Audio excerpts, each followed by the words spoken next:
Hello, good evening, and welcome to a week of exclusive car reveals here on BSCDA TV. Having the honour of going first is the man with probably the best hair in Formula 1 stock car racing, number 13, Kelvin Hassell. Good evening, Kelvin. Thank you very much for joining us tonight. You are more than welcome. Whereabouts are you? It looks very impressive. I'm in my workshop. I've had to work late tonight. Okay. My dad's just decided that he wants to go racing on Saturday, and I haven't finished painting his car, so I've had to come in and do that. Okay.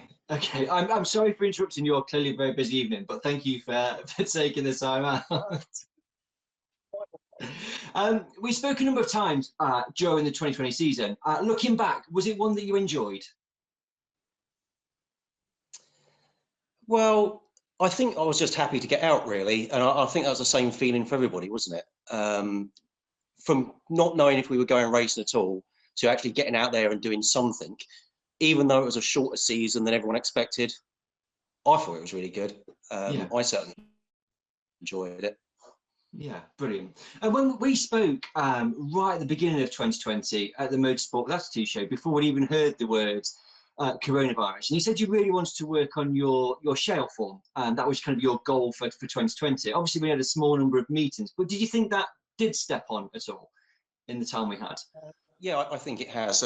Despite rolling over at Kings Lynn in the last meeting we did, I felt that the car was going good. I kind of got on top of it. I kind of knew what I wanted to do for this season coming, and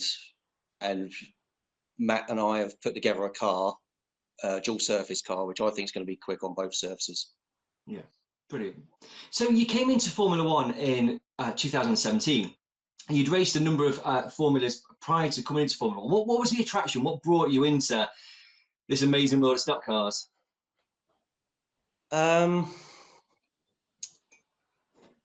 Really, I think Briscoe Formula One is the pinnacle of stock car racing in this country. Yeah, I'd kind of done everything I wanted to do outside of Formula Ones, so it was really the last thing to do. I think the main point of it was I realised that if I don't do it soon, eventually I'm going to be, my body has been abused quite badly, and I'm not going to be able to do it forever. So I wanted to get it out of my system now. So I thought I'd do a handful of meetings and call it a day, and that didn't happen. No. So, it hasn't. So you've had like obviously a few seasons at it now. So do you see your long-term future with Formula One stock cars? I can't see me doing anything else in the near future. There isn't really another formula I'd like to do in this country or anywhere else for that matter. Dad keeps trying to push me into racing long track. Oh, don't say that. That's horrible. Dad still wants me to race long track, but I don't think there's nothing there that I really want to do. Yeah. Okay. Sorry, John, I haven't answered that very well. You have. That was a great answer. That was a good answer. But the thing is that there is like Formula stock cars, and there's, like I say, people kind of go, well, actually, nothing really compares to that or can compete with it for the noise and the adrenaline. Why didn't I just say that? You're absolutely right. That is the thing. Nothing really compares to it. There isn't, even the other contact formulas. It's not the same. Yeah. None of it is the same. Yeah. Yeah. There isn't really another formula I can see myself doing. Yeah. Okay. Lovely. Thank you. So we've mentioned 2021. So looking ahead at the fixture list, there's 41 meetings. There's a lot on shale. There's Bradford, which is dead close to where you live. Are you excited?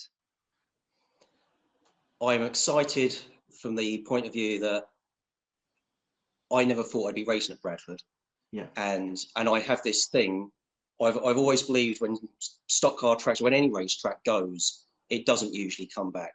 Yeah. And for Steve Reese to prove me wrong on that is the best thing in the world. I'm so happy that we've actually got a stock car track coming back.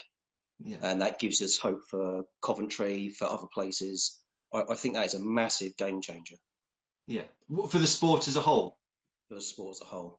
Yeah, yeah, because there is that potential, that knock-on effect, isn't there? Of kind of, you've got Bradford, then what does that then lead to, like you say? So, fingers crossed, fingers crossed. So It's unprecedented. say again, sorry. I don't know. It's unprecedented. I don't know of a stock car track that's gone away and then come back again. I can't think of one. No, There's no, probably fans out there that'll prove me wrong on that as well, but I can't think of one. no. They normally go and that's it, isn't it? And we just kind of lament their loss, I suppose. So we've got 41 meetings. Have you set yourself, I guess, any targets for the year? How do you mean, results-wise? Yeah, so like, yeah, anything you want to achieve. So obviously, most of what that's to, you were like, I want to improve my shell form. So we've kind of maybe ticked that box a little bit. So, you know, looking ahead, what do you want to do next? What is it, your next goal? What do you want to achieve? Because I think we've got a seriously quick car here. My aim now is to just get up the order as far as I can. Yeah. And this season, I want to have a proper good stab of it. I want to do all the meetings and just see how far we can get. Yeah, that's a huge commitment, though, isn't it? To say you start to go, actually, I want to do 40 meetings or whatever it is, and especially where you live. Well, it's a good intention. Whether I actually do it or not, quite a different thing. But that's my intention. Yeah. When we've spoken before, you've been very clear that without Matt Newsom, you quite literally wouldn't be able to, do what you do with Formula One stock cars, to either race as often or, just even transport the car. Is that arrangement continuing in 2021? Yeah, it'll be the same deal. I'm still hiring the car. The car's just a bit more me this time than what we used to. And again, if there's a problem, if I wreck it, if there's anything like that happens, there's more hire cars for me to get into. It won't stop me racing. I'll just be in a different car. Yeah, that's good. That is good. When we were talking to Matt last night, and he said that we talked about when there's a caution and a yellow flag, and he said that he often looks around thinking, is it one of my hire cars that's on its roof or in the fence? Because it's that's a week's worth of work to fix that. But for you, it's brilliant. You've got loads to go at. Yeah, we probably look at that quite differently. Yes. But this year, I tend to spend more time in the workshop. I've been in Matt's workshop most weekends over winter, and I intend to be there as much as I can to help get these cars ready. Not just mine, but anybody's. Yeah, brilliant. Cheers for that, Kelvin. Thank you. Right, so you've mentioned the car that you're going to be using in 2021. So before we do that reveal, just want to say thank you for your time tonight. Good luck with season 2021. And Kelvin, it's over to you. Well, firstly, I'd like to thank my sponsors, Roots Contractors, EBC, and of course, I've got to thank Matt Newsom and all the people in the team that have helped us create this car. I think it's going to be fantastic. I think it looks fantastic. I think it's going to be fast. And this is the number 13 Bristol Formula One car.